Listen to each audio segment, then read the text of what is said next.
Everyone, this is Sujo, and today we're going to see a review of XUV 500. It's an ownership review after 1.5 years.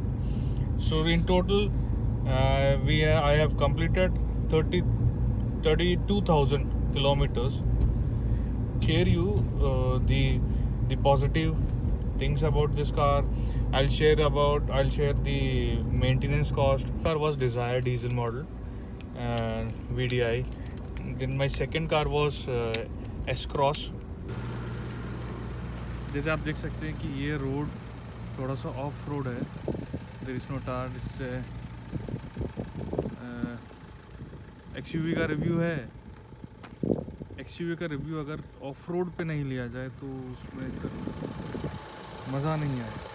That's why I thought कि एक off roading वाली जगह पे थोड़ा सा लेके जाएं. This is the outside. तो मेरी ऑलरेडी मार्केट में बहुत गाड़ी है ये, तो everybody must have seen the exterior. Now I will show you the interior of the car. So I am sitting in the middle row और आप देख सकते हैं कि there is an good amount of space in the middle row.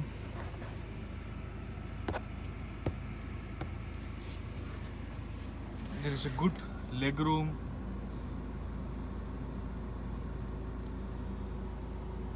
As you see the interior, the dashboard, it's a pretty decent interior.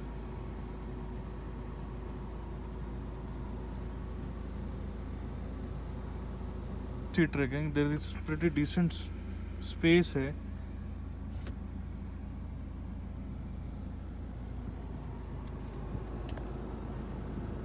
कि XUV में positive बातें क्या है जो पिछले 1.5 ईयर से मेरा एक्सपीरियंस है विथ XUV 500. अच्छी बात अगर इसमें हम बात करें जो मुझे पिछले परचेस करते वक्त भी अच्छी लगी थी, and after that also I have experience the same which I expected also, कि इसके power of the car is too good.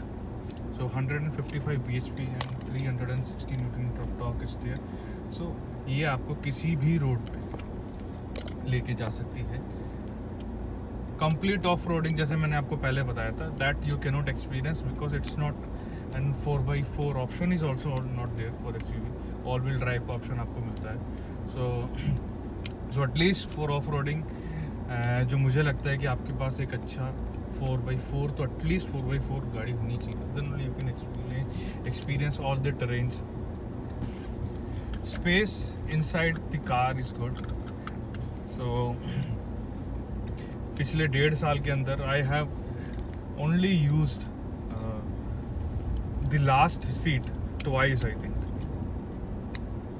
तो अगर आप लास्ट सीट को यूज़ नहीं कर रहे हैं तो आपके पास एक huge boot space is there. Middle row में काफ़ी स्पेस है. कोई भी बिल्कुल फ्लोर इस फ्लैट है पूरा XUV का. सो लेग रूम बहुत मिल जाता है आपको मिडल रो में. एंड थर्ड पॉइंट, इसका diesel tank that is 70 litres. So normally जब हम लॉन्ग ड्राइव पे जाते हैं, आउट ऑफ द सिटी जाते हैं, सो मैं इस गाड़ी के साथ केलोंग तक गया हूँ. फ्रॉम जयपुर से केलोंग तक हम लोग गए हैं.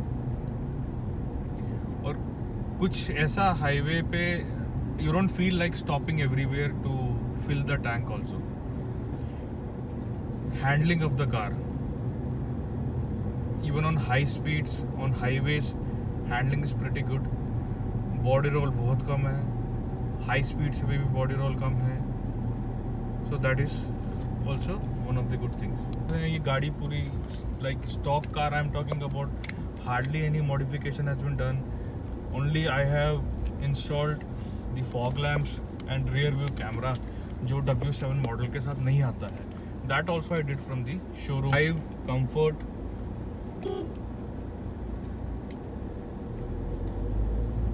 कंफर्टेबल ड्राइव है इसकी. You don't get tired. Interiors में अच्छी चीज़ों की अगर हम बात करें पॉजिटिव पॉइंट्स की, तो एसी इज़ वेरी इफेक्टिव, अच्छे से काम करता है इतनी बड़ी गाड़ी में भी। Even hot summers also you can it works efficiently और ठंडा कर देता है। Climate control works efficiently. Middle row में पिलर्स पे एसी के वेंट्स हैं, but still it works good. तो AC is very very good effective. और इन्होंने एक कूल बॉक्स दिया है सेंटर। कमियां मुझे लगी 1.5 साल के एक्सपीरियंस में after driving it for 32,000 kilometres, तो वो स्टार्ट स्टॉप बटन है ये, which is good for fuel efficiency. But ये है कि इसका इंडिकेटर जो विजिबिलिटी है that is not there in the day time में ही थोड़ा सा इंडिकेटर इसका विजिबल। सेकंड इसका कमी मुझे जो लगी दैट इज़ ये सिंगल मिडल जो सीट है उसमें से साउंड आता है कुछ। तो आई हैव कंप्लेंट्स भी मैंने करी है काफ़ी, बट कुछ ऐसा सोल्यूशन अभी तक नहीं मिला इसका।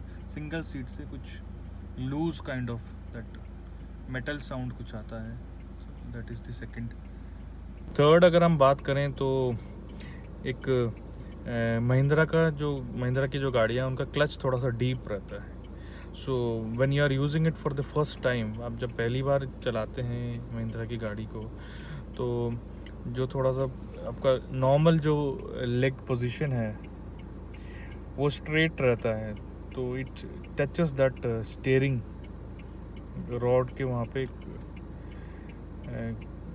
टच होता है। तो वो थोड़ा सा स्टार्टिंग में है, बट स्टिल वो वी कैन थोड़ा डीप क्लच है इसलिए दैट इज़ देयर। सो किसी के लिए ये थोड़ा सा एक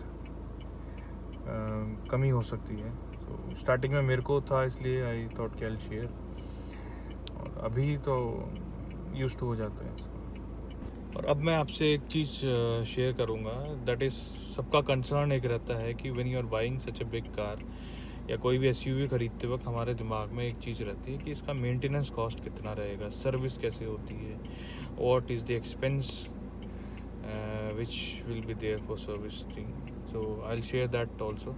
सो मेंटेनेंस कॉस्ट या फिर रनिंग कॉस्ट को I have divided into 2 parts. One is उसका फ्यूल एक्सपेंसेस कितना रहता है, and plus the service charges, and third which is not a part of maintenance, but I'll share the experience at the service station also. Mileage की अगर मैं बात करूँ तो सिटी ड्राइविंग में you can expect around 11 kilometres पर litre, and highways पे अगर आप एक स्पीड मेंटेन करते हैं, क्रूज कंट्रोल यूज़ कर रहे हैं, and if you are not exceeding 120-110 से ज़्यादा नहीं जाते हैं, तो आप को एक डिसेंट 16 का माइलेज मिल सकता है।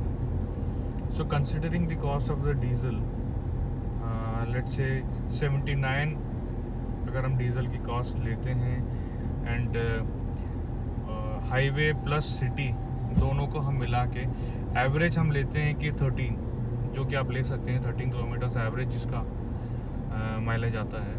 So then the cost is around 6 rupees something आपको कॉस्ट आएगा फॉर, और you can say per litre expense आपको, पर किलोमीटर एक्सपेंस आपको रहेगा 6 रुपीज़ फ्यूल कॉस्ट।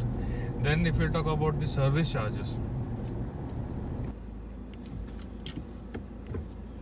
सो 1000 पे एक्सपेंस नहीं है, 5000 पे हार्डली 4000, 5 और 10,000 पे 2000 समथिंग का एक्सपेंस था, देन 20,000 पे अगेन 4000 का एक्सपेंस था। All these are free services, आपको फ्री सर्विस मिलती है, 4 free services from Mahindra. Now the 30th one again the oil will not change, they will not change the oil. तो average expense जो आएगा, because in this service labour cost भी add हो जाएगी। तो लास्ट टाइम जो that I have discussed with the service centre, तो उन्होंने बोला था कि आप एक्सपेक्ट कर सकते हैं 10 to 12,000 रुपीज़ का एक्सपेंस आएगा, और एवरेज यही रहेगा। तो जो एक सर्विस में होता है वो नेक्स्ट सर्विस में वो नहीं करते, तो वन थोड़ा सा एक्सपेंसिव रहेगा, another will be like this only. So average cost of service पर 10,000 किलोमीटर्स ऑफ XUV 500 आप कंसिडर कर सकते हैं 12,000। हम थोड़ा सा हायर उसको कंसिडर कर रहे हैं ताकि वो कम हो सके एक्चुअल में. So that cost will be ₹1.20 plus जो हमारा फ्यूल एक्सपेंस था for ₹6. So average maintenance cost per kilometre of XUV 500 running cost we can say वो आपको अराउंड 7.5 आप कंसिडर करिए ऑन हायर साइड में 7.5 आप कंसिडर करिए फॉर मेंटेनिंग XUV पर kilometer. That is the cost which जो एक्चुअल में मेरा अभी तक आया नहीं है, but on higher side we are saying कि it will be there, otherwise it will be less than that only. And on many things depends on your driving also. In this cost I have not considered any parts changed. Part का cost नहीं है, कोई accidental या कुछ भी I have not covered. Just the maintenance cost और the running cost of XUV लास्ट 6 months 5 months में हार्डली 1500 किलोमीटर्स 1500 या 2000 किलोमीटर्स का ही रन हुआ है. सो अगर मैं 32,000 किलोमीटर से चला रहा हूँ 1 ईयर के अंदर, तो मेंटेनेंस कॉस्ट एंड एवरीथिंग, कुछ पार्ट्स अगर इसके ख़राब होते तो रिप्लेसमेंट में आते हैं. बट एज सच मैंने कुछ एक्सपीरियंस नहीं किया है. सब कुछ ड्राइव विंग पे डिपेंड करता है कि आप कैसे उसको ड्राइव करते हैं. कुछ छोटी छोटी चीज़ों को if you can do it, that will improve the performance, the maintenance, that will bring down the maintenance cost of the vehicle, that will improve the performance of the vehicle. And apart from, when you are not in a rush, you can do two things, basic two things. When you start cold start में थोड़ा सा रखें गाड़ी को for few seconds, then when you stop the vehicle, keep the vehicle idle for few seconds, then you turn off the ignition, so that will again help to fuel efficiency and performance, everything. It's good for the engine thing. So that is the thing. Now if I'll talk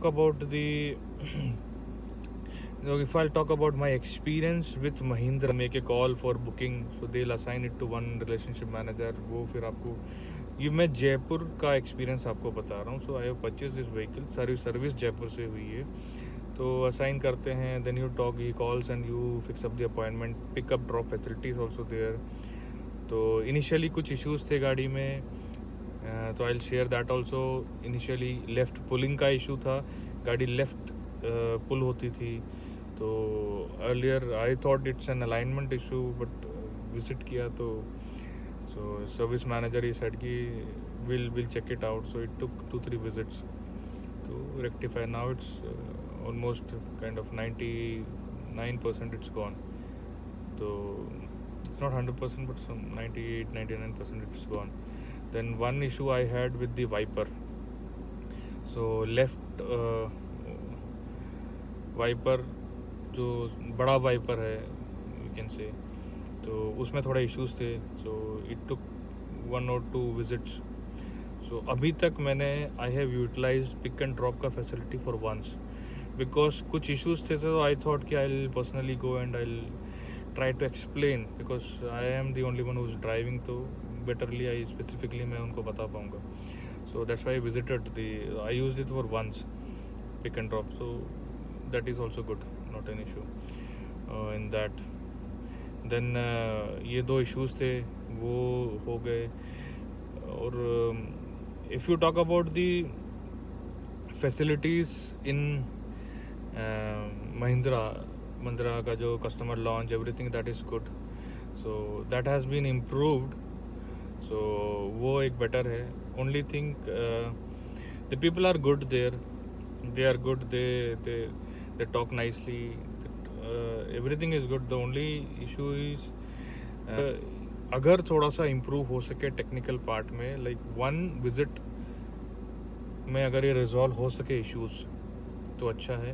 because 1 issue में नहीं होता है तो again you have to take time, and going there means half a day is gone at least. Because इतनी गाड़ी हैं, they take it, that queue is there. Even though they take your car on priority also, तो भी it will take at least half an hour, half a day. एक छोटा सा issues था, that was related to steering rod में एक sound आता था. So I visited 3 times to tell them कि ये छोटा सा issue है. So वो नहीं उसको रिजॉल्व इशू कर पाए थे at that time particularly. Even I have taken test drives of other SUV also. They have shown me sir इसमें सब में कुछ ये आवाज़ तो आ रहा है. सो आई ऑल्सो लेफ्ट कि मैंने भी छोड़ दिया कि नहीं हो सकता. But after 15-20 days I got a call from this service centre कि उन्होंने बोला कि आप का एक इशू था सर. मैंने बोला जी बिल्कुल था इशू. तो ये सेट कि ओके आप उसका इशू हमने रिजॉल्व कर दिया है. सो कुछ नहीं किया उन्होंने. एक रॉड था जो कंपनी से आया था वो रिप्लेस कर दिया. अभी कोई साउंड नहीं है. So this is the one of the good things that whatever feedback you give to Mahindra थोड़ा सा सीरियसली या तो उसको R&D में डाल रहा है, कुछ तो कर रहा है. Because the same he said कि आपको आपने कैसे, I asked that particular mechanic कि आपने कैसे रिजॉल्व किया. तो उन्होंने बोला कि सर ये सेम कंप्लेंट हमको किसी और स्टेट से भी आई थी. किसी और स्टेट से आई थी ये सेम कंप्लेंट. तो HO R&D में ये रेक्टिफाई हो गई है अभी. तो ये सोल्यूशन में उन्होंने एक रॉड भेजा है कि जिन गाड़ियों में ये सब साउंड है तो आप इसे रिप्लेस करें. तो ये this is one of the good things about Mahindra जो मुझे अच्छा लगा कि इन्होंने कॉल बैक करके महिंद्रा में ठीक है थोड़ा सा इम्प्रूव हो सकता है. तो ये है कि फर्स्ट विजिट में या सेकंड विजिट में एटलीस्ट रिजॉल्व हो जाए. बट बेस्ट थोड़ा यू फील गुड कि okay whatever you are saying it's recorded and they are working on that. तो जल्दी आ जाए तो आप लकी. तो depends on you think also कि कैसे जल्दी हो सकता है. So this is all about. If you find this video informative, the idea is to share the experience, features, detail, engine size, tire size, dimensions of the car, wheelbase, ground clearance. Yes, technical सारी details, features, everything is available on internet. Through brochures you can get. So वो idea नहीं है मेरा. My idea is to share my experience, single driving, not much of rough driver I am. So I can share you what is my experience. कैसे हो सकता है. If you find this video informative, anything you want to ask, any specific thing. अभी जो भी मैं drive कर रहा था that was not a traffic area. कुछ ट्रैफिक नहीं था उधर. So single out of the city roads थी ये. तो that's why I was driving slow speed पे and recording also just to show कि ये कैसे ऑफ रोड में भी हम XUV को कर सकते हैं drive and how easy to handle. क्योंकि मैं कार से SUVs पे आया है तो I can tell you the difference. तो प्रिटी सिमिलर है comfort and drivability of this car is pretty similar. So if you find this video informative, sort of any help to you in making any decision when you are going to buy any car, if it's helping you, it help you, share, subscribe, comment. Any doubts you have, anything you want to clear, please put on the comments. Then I'll try to bring maximum ownership reviews so that you will get to know ki if at least a person when he buys a car he keeps it for 5 years. Although I haven't kept any of my car for 5 years, I have changed before that. So that is because I drive or the usage is more, so I don't keep it much or change it before 5 years. But generally 5 years everybody keep. So it's important for everyone who is going to buy a new car, a new vehicle, to know the expenses, how to maintain this car, how you can handle this vehicle so that it gives you that confidence on the road. It's better if you can check the tire pressure every time means this tank is of this car's tank is of 70 liters. So whenever I fill the tank, so I normally fill the tank full, then again refill. I don't do top up kind of a thing. So whenever I visit for that part, so again 1,000 kilometers, so I do check the tire pressures, because see, tire is very important for any car. You have to check regularly the threads of the tire. This is the only point of contact you and your vehicle and the ground or the road. So this is the only point of view. If your tire pressure is okay, it helps. This is my personal experience. It helps. It makes the driving more comfortable, handling more easy. Comfort also is there. Whatever they recommended tire pressure, it's recommended by the company, I do that only. So no need to fill nitrogen, nothing is required. You just have to fill the available air every time when you visit a petrol pump, whatever it's there. So that is one thing I just want to mention. And till the next video, thanks for watching the video, and try to subscribe, like and share. And when you subscribe, you'll see the bell icon. Press it so that you can get a notification about my next video. Thank you.